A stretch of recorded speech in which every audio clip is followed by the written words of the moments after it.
যে আজকে এই এসআইআর করার ফলে যে সমস্ত বুথ লেভেল অফিসাররা আত্মহত্যা করলো, আমাদের প্রশ্নটা এই জায়গায়, এই এসআইআর প্রক্রিয়া সম্পন্ন করতে যেয়ে যে সমস্ত শিক্ষক বা সরকারি আধিকারিকরা যাদেরকে দায়িত্ব দেওয়া হয়েছে তারা আতঙ্কিত হয়ে আত্মহত্যার রাস্তা বেছে নিলেন।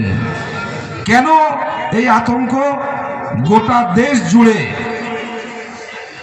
আমাদের কেন্দ্রের যে স্বৈরাচারী ফ্যাসিস্ট সরকার কেন্দ্র শাসন করছে, তারা বিভিন্নভাবে যে সমস্ত অবিজেপি রাজ্যগুলো আছে, যাদের মধ্যে অন্যতম আমাদের রাজ্য পশ্চিমবাংলা, যে জায়গাগুলোতে এই স্বৈরাচারী সরকার তারা রাজ্য সরকার দখল করতে পারছেন না, সেই কারণে তারা মানুষের মধ্যে একটা ভীতি, মানুষের মধ্যে একটা আতঙ্ক তৈরি করে দিয়ে এসআইআর এর নামে ভারতবর্ষের নির্বাচন কমিশনকে প্রভাবিত করে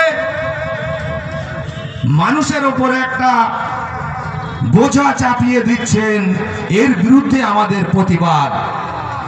নিশ্চিত করে আমরা এসআইআর এর বিরুদ্ধে নই, কিন্তু তার প্রক্রিয়াটা এমন হওয়া